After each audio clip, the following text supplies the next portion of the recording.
Wake Up with Jim and Saab is exclusively on Spotify. If you want to start your own podcast, check out anchor.fm. And if you like the podcast, make sure to follow on Spotify. Also, share your stories And tag us on @Wake Up with Jim and Saab on Instagram and ano ba?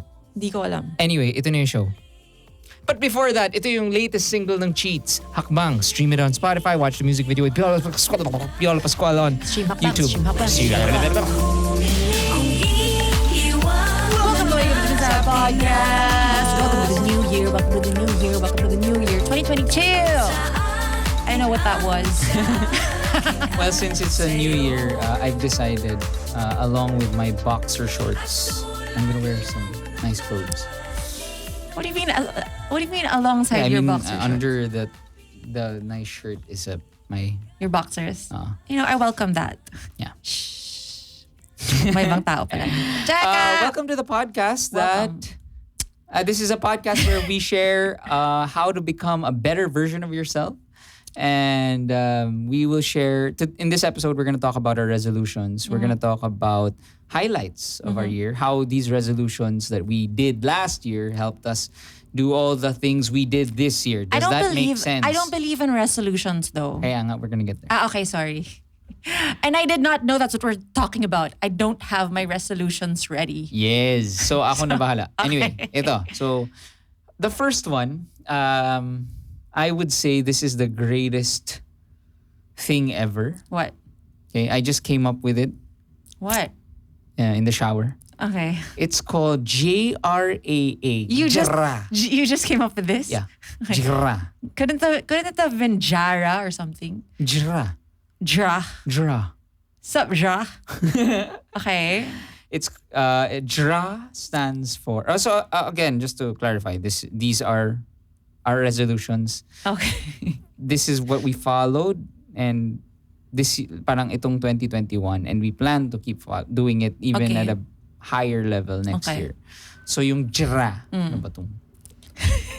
Itong JRA is the Gym Reaper Ascension Algorithm. Gym Reaper Ascension Algorithm. That is so freaking annoying. It's as annoying as the notifications on your new Apple Watch. Oh, birthday.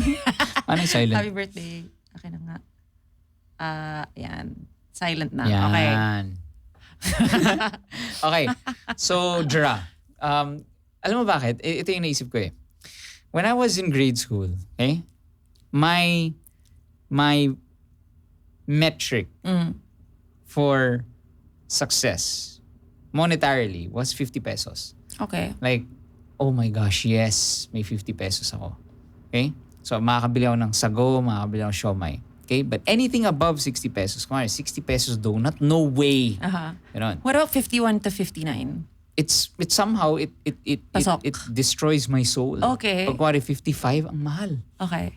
Mahal. Sobrang gets. Diba? Ganon. Grade school? Oh, ganon. And then, in high school, parang 100. Okay. Kung lagpas 100, parang, pass. no way. 150 para sa chicken tenders? No way. Diba? That's true. Pagdating college, siguro college, parang 100. 150. 500. Sorry. 500? Oy, for food? Oh, okay, sa calf. Yes, I agree.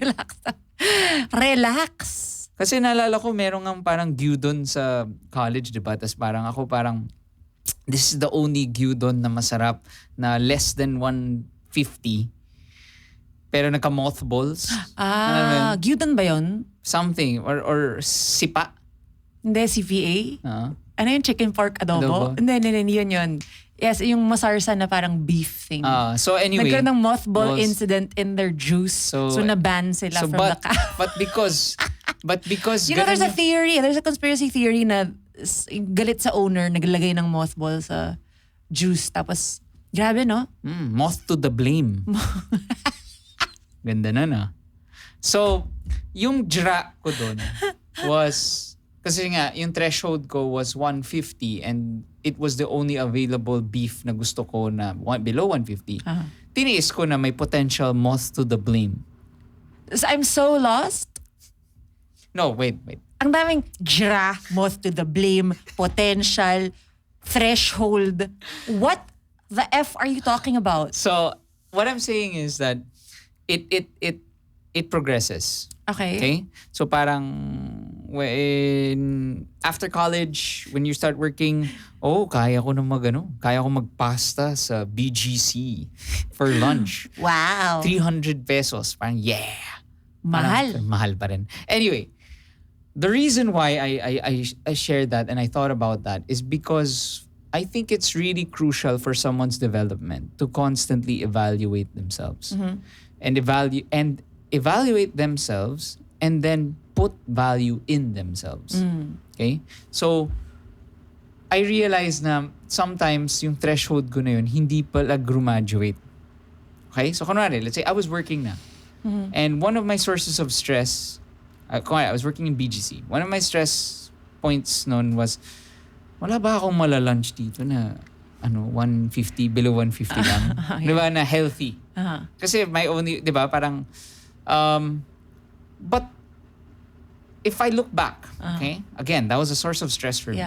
If I look back, and bakit pa ako nagsistress out noon? Parang, kasi syempre, the percentage of my expense to my income, that would become so much smaller. Gets mo? Parang I had 300 to use for a good meal and para hindi ako ma-stress out and to think about my body. Yeah, it wasn't as if you were in college and not earning. Not earning and parang, I didn't, in college, you could eat anything you want and you could drink and whatever, not sleep and you'd be fine. Diba? In college, after, when you're working, hindi na ganun. So anyway, ang point ko is, and it's not just about money. Kaya ako sinasabi na ascension algorithm. Because as you ascend... Please explain. And it's not just about money. So for example, let's say, ikaw, when you were in college, I never gave myself a tara inuman. I never did that. Because, I thought like, parang it was a waste of time. What do you mean? Hindi ka lumalabas? Yeah, ikaw, di ba gumigimik ka nun and stuff? Nung college? Oo. Not really, just a few sa times. katipunan, like, tumatambay ka. Hindi ako tambay. I sense a little bit of judgment there. Hindi kasi ikaw tambay. I mean, forgive me for having fun. Pero yun nga, hindi ako tambay. Hindi ako tambay. I was spending quality time with my friends. I was spending quality time as a dean's sister. Well, look at me now, bitch. Okay. Never a dean's lister, always an A-lister. Wali. So, sorry. Ang ko is, siguro when I got to working, I realized na, or I'm only realizing it now, na I put value na I reevaluated and I said, okay, I got a good job. Diba? I worked hard. I'll continue working hard. But I need to, because I'm working so hard, I need this once a week. Tummin in the air tonight. Tummin, I feel so right. Hit that. So, yun. So I would go to Fish. Fish? Ano yun? Yung PH, ewan ko. I'm just making it up. Mga bowl. Ganyan. Ano yun? I've never heard of this. this. Lang ako. Yung mga mga epic, mga island epic, souvenirs. Island. Epic is in Boracay. You can't go there weekly. Meron na nata dito eh. Wala. Oh, anyway. So, yun yung sinasabi ko na parang, let's say, before you do your resolutions, evaluate yourself, where you are in life, and if there's something that you could not give yourself before, then maybe move a few inches towards that and give yourself a break. So bago ka gumawa ng resolutions na, okay, kumari, I'm going to lose 20 pounds. Diba? Parang, if you have to evaluate yourself properly na, or let's say last year, you were generally healthy. Diba? Then, you were already working out. You were already eating well. Then, don't be too hard on yourself. So parang, I know kasi resolutions are always, I keep saying parang grabe. Anyway, I know that resolutions are always, ano ba tawag dun? They're always meant to fix stuff. Diba? They're always meant to correct things. But it's more of, parang gusto ko baliktarin naman. Okay. Na parang, pagbigyan mo naman sarili mo. Parang evaluate ano bang na-accomplish mo last year? Saan ka na ba ngayon? I got it. Especially because some people tend to go like cold turkey on everything. As in, this year, hindi na ako mag-yosi. This year, hindi na ako kakain ng ganito. This year, hindi ako iinom for the whole January. Or parang, it's like, let's make it more realistic naman. Well, it's always great to plan to stop smoking, but... Hindi kasama sa dry yun. Sorry. Okay, maybe my point is, let's go. Hindi, baka yung goal mo naman, I think which is a good resolution rin, is yung nga, make smaller goals. Make sub-goals for your super goals. Diba? Kunwari, instead of saying, SGFSG, sub-goals for your super goals. Saab goals. So, ganda. So, ang point ko lang is ganito. So number 1, DRA. Okay, I still don't. Evaluate yourself as you ascend in life, or if you check first if you're ascending. If you are, then give yourself a break. Ganun kasimple lang. Okay. Well, how do you know you're ascending? Well, it's related to the second one. Are you measuring yourself? Diba? Parang create goals so that you can measure where you are in life. So whether it's income, whether it's health, whether it's friends and family, quality time, quantity of quality time. Got it. Then measure. Kaya gusto ko yung sub-goals. And I think that's how you should lay down your resolutions para hindi siya, yun nga, I'm going to be Brad Pitt. I welcome that. Diba? You can say, okay, January, I'm gonna lose 2 pounds. Ganon. Diba? That's a lot. Is it? Hindi. Technically, scientifically. Ako mag 1 pound ka na lang. 1 pound a week. Well, that's aggressive pala. Half a pound a week. Yeah, but no one's in a, it's not, you're not in a I'm hurry. saying if that's what your objective is, I'm not saying that the whole world, hindi ako nagpapa-cancel na gym, grabe, body shamer. Hindi naman I know. ang sinasabi ko lang sinasabi ko lang is that ako, well, may I? DRA ba to? Or done with DRA? I think we're freaking done with DRA. Okay. Yung ano ko, about, can I go into the weight thing na? Yeah. Kasi, instead of focusing on that number on the scale, I would invite you to, I'm gonna do, instead of mag 1 hour of exercise ako every day, instead of that, tanggalin mo completely yung I'm gonna lose 1 pound or half a pound every week. Pero sabi, that goes against the whole measuring. Hindi, ang measuring mo should be, I'll do like 15 minutes. Parang kontian mo lang muna. Kasi tsaka hindi kailangan everyday. Kasi kumari ako, I was most consistent when I said, you know what, twice a week, I think I can do it. Pero that's very subjective kasi. Kasi ang point is, kaya it's important nga na mag-DRA. Okay. Na you have to evaluate yourself. What if you can't say na wag going everyday. Paano kung thrice? Hindi, kasi if yung goal mo is to do it every day, well, for people like me who have who pag kumari mag-skip ka ng 1 day, I can't, and I'll just be so disappointed in myself and I won't even do it again because I'm such a failure. What I'm saying is make it really small, and then parang it's make better a realistic than goal, it's better basically. It's better than not doing anything. Yeah, I'm just clarifying now. It's very subjective. Kaya the better way to describe it is make it realistic and make it what works for you. Yes. So like what works for you doesn't work for me. Yeah. What works for me doesn't work for you. Okay, that's it. We're done. Joke lang. DRA out. Okay, another one. This is called CD's Know Your Flavor. Craig David's Know Your Flavor. What's your flavor? Okay. Know Your Flavor. Okay. Tell me know your flavor. Know your flavor. To our podkids, I'm sure you don't know that. Gen Zers say what? Okay. Ang point ko dito is know your flavor. Know what works for you and trust in that. Because there will be a ton of advice like from brilliant podcasts like this telling you what to do. Okay? You're gonna hear us say, listen to this podcast, do meditation, use this journal, use this app. But at the end of the day, it's what works for you. And ako, i-share ko lang, for the longest time, I've been pushing on this podcast na I try to meditate. And lagi ko ang sinasabi, ang hirap talaga. Recently, instead of forcing the situation, nakita ko breathing on the Calm app. And it's cool. And somehow, it's para siyang, I don't know why it works for me kasi parang it's like a game. May bayad.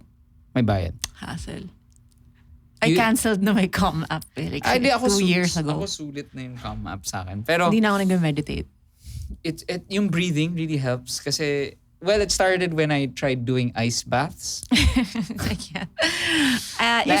you want to stop the podcast right now, I cannot blame you. FYI, sobrang mahal ng yelo.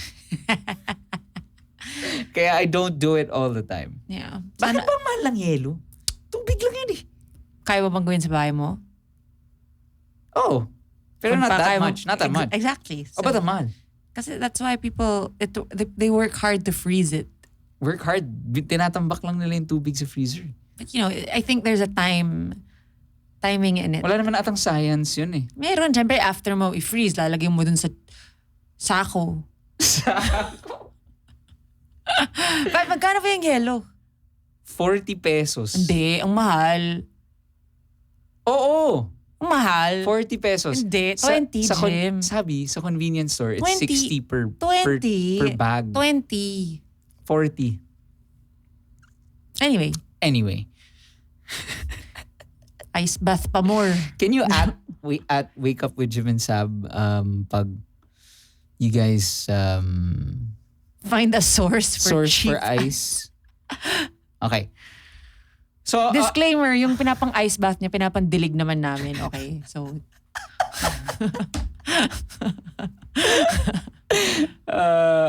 so nag-ice bath ako and then sobrang hirap. Nakakatakot talaga siya. So doon ko natutunan yung breathing. I've never tried it. It's the only way that I could handle it. And yung breathing app, may ano siya parang tung tung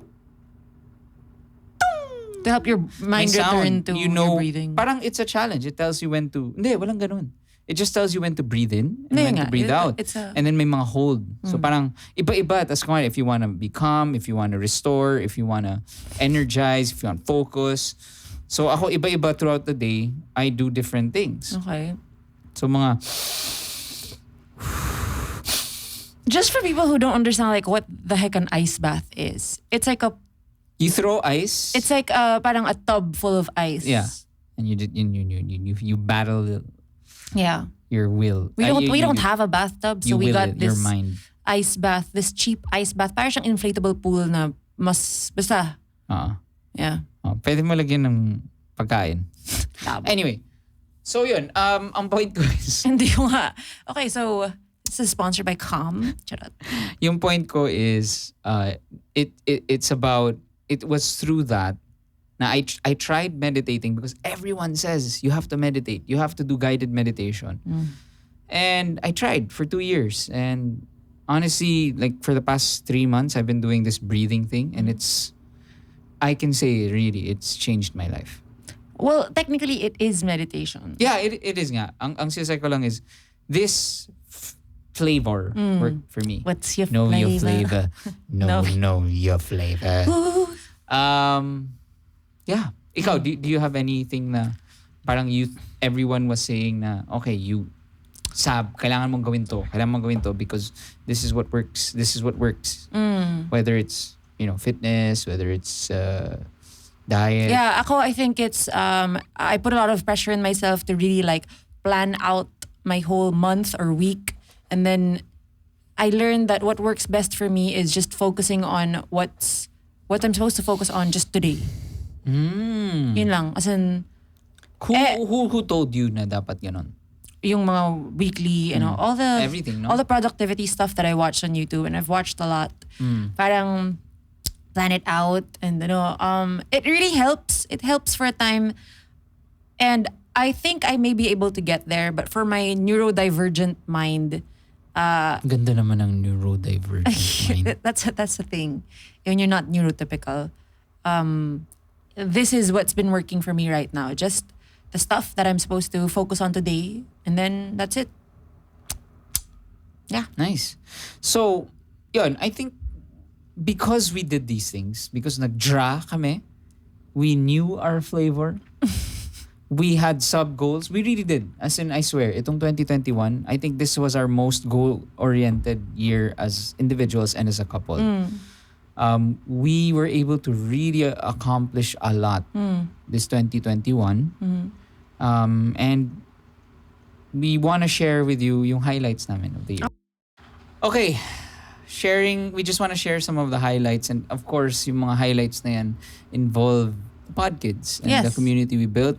Number one, I think yung pinaka-proud kami ni Saab is yung gymandsab.com. Oh, yes. We are nearing 1 million in donations. Pure donations to different kids. Every month, meron kaming isa-sponsor na child together with our Podtron community. So it's a subscription thing that they pay $250 a month. And yun nga, we give exclusive content and and 100% of the proceeds, 100% of your subscription fee goes to our charity, chosen charity, every month. And that's something that we started actually in 2020, but it just continued to grow in and 2021. it got better because nga we applied the DRA. Yes, diba? I get what you're saying, because when I applied the DRA, I said, you know what? I've been doing this by myself for years, like more than a decade. And then I said, you know, there's a reason why I'm getting so stressed, because there's a lot of interest from paying basically companies. Work. A lot of work. So sabi ko, I think I can, yun nga eh, yung problem ko before is, feeling ko it's a waste kasi. Parang mawawalan ako ng... Di ba sinabi mo nga na parang people with ADHD have that? Yes, it's a common we have a hard time being okay with, parang being comfortable having money. So when I was having money, hindi ko, parang I was just so scared na parang, this is not normal. So parang I don't know what to do. So parang I don't want to deal with it. I don't want to think about it. I don't want to organize it. And then when I changed my self-concept and realizing na, hey, you know what? I'm worth investing in, because I keep getting emails and letters na our podcast and my vlogs are really making a difference in people's lives, and I wanted to continue doing it. And so I said, you know what? I'm going to invest so that I can make sure that we keep doing this. Yeah, and Saab has built a wonderful team, amazing girls and boy, who have helped us build the podcast and the community. Another thing is we launched, I cannot believe that we did this year. We launched an animation channel. Oh my gosh, yes! Yeah, we created Puddy Rock. Yes. And you know, and tuwang-tuwa ako sa sinabi ni Saab na when she told me na this is, I played for her kasi yung Puddy Rock, the song. And I still remember that moment. Honestly, tumatak siya sa akin. Sinabi mo, Saab cried and she said like, this is what a legacy that you're leaving for Pancho. So yeah, I think that's something I'm super duper proud of. And you know, I can't believe we did it. We talked about it when? In March? Yeah. Then we launched in July, August, and it's been doing so well. I'm gonna say it. I know we're on the podcast, but I'm gonna say it again. I think I've said this to you before, but you really continue to inspire me in my parang F all the productivity stuff I watch on YouTube and all the notes and tips. I see you saying, I'm gonna do this, and actually doing it. That is the most inspiring of all. And that's what has made me ascend. Tara, lambingan na tayo. Sige na nga, bye-bye na. Charot. Another highlight would be all the guests that we have. We have. We're gonna run through all of them real quickly. Just no big deal. We had Direct Tonet and Charlie Dizon from Fangirl, Bianca Gonzalez, Intal, Eli Buendia, Dr. Tony Liachon, VP Lenny Robredo, twice, not just once, but twice. The Robredo sisters loved their guesting. Astrology, oh my gosh, I love those people. Zild Benitez, Candy Gamos, shout out. And Enzo Hermosa, finally natuloy na. John Green, Ebe Dancel, Lauren Young, Risan Sangan. John Green, kinibs. Karen Davila, sorry. Nadine Lustre, Senator Risa Ontiveros, and we have an upcoming episode with someone cool and smart by the name of... So yeah, we will not disclose yet. I think yung astig rin with the podcast this year, no, parang because nga, I think 2020 was so depressing and we were trying to veer away from politics. Not veer away, parang if we did political episodes, it was sad and ranty. In 2020. Yeah. Pero in 2021, I think I'm very proud na at least we got guests that inspired us. Yes. And I'm sure inspired our podkids na, tara, ibayin na natin to. Let's take back the world. Yes. We can do it. You can do it. Another thing is, I think yung sobrang na-enjoy namin is all our live streams with the podcast. My life coaching. Saab's Super life love. coaching. She does that through gymandsaab.com. Yes. Nakailang one-on-one siya, di ba? Yes. And actually even our produce naka-benefit from the life coaching. May mga updates ako yun ng mga love life. Yun. So we've been doing... I want to continue doing that in 2022. Ang sobrang na-enjoy rin namin is the Hakbang live dating series. We're gonna continue that. Yes. So if you don't know what that is, there's an episode actually on Spotify. You can listen to it. There are 2 episodes. We had Enzo and Candy and we did a blind date live. Yes. May 3 contestants. Parang The Bachelor but on podcast mode and virtual. And it's so funny. Sobrang laugh trip actually. Yeah. So... And the Halloween party, that was so fun. We also did workout with Jim and Saab. Do you remember that? We haven't done that in a while. Maybe we should do that again in 2022. We did. I have focus sessions weekly. Every other week on our Discord with the Podtrons. Super love that. We also did Besh Buy. I did Besh Buy at the start of the year. That was really fun, and maybe it's time for a 2022 Besh Buy. Master classes, we did a lot of that.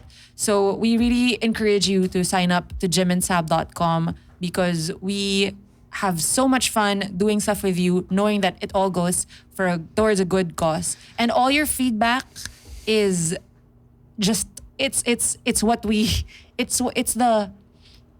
better than money. Yes. That's what I'm saying. I just want to say that na we are anong episode na ba tayo? Hindi ko na alam. Hindi ko rin alam, but I just want to thank you to all the podkids. You guys are so cool. Thank you for making this podcast so fun. So fun.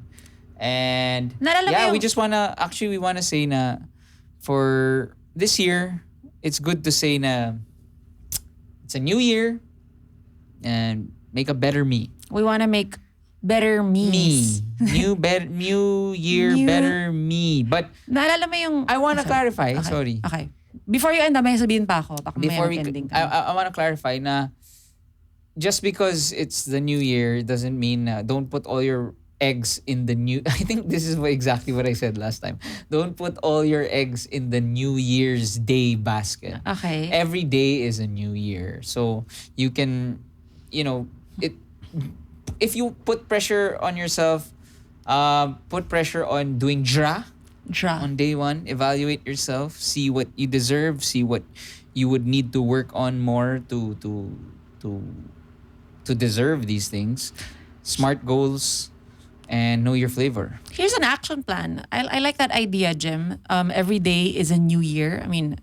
Technically every day is a new day, but you can treat it like a New Year's. At the start of each day, what's your resolution for today? What's your objective? You just write that down at the start of your, at the top of your journal or whatever planner you have. And then that's going to be your objective for the day. As long as you have that in mind, then you'll feel fulfilled by the end of the day. And also remember our episode about lahat na tipirin mo, wag lang ang appreciation. Yeah. That's why I really appreciate all the time and effort that our pod kids make in going out of their way, messaging us about how the podcast has helped them.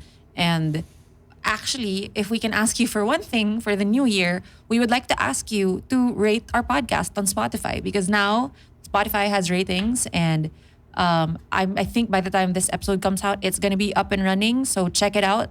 If it's not there yet, then you know what? Just keep coming back. But give us a good rating. Rate nyo na lahat ng Give us a good episodes. rating. And then, Ganun ba? Per episode ba? I think Or it's per podcast. show? Yeah. Okay. So give us a 5-star rating, please. And then it will help us reach more people who will feel less alone in this cold, cruel world. And pasensya na for all the holding hands if you're watching this video.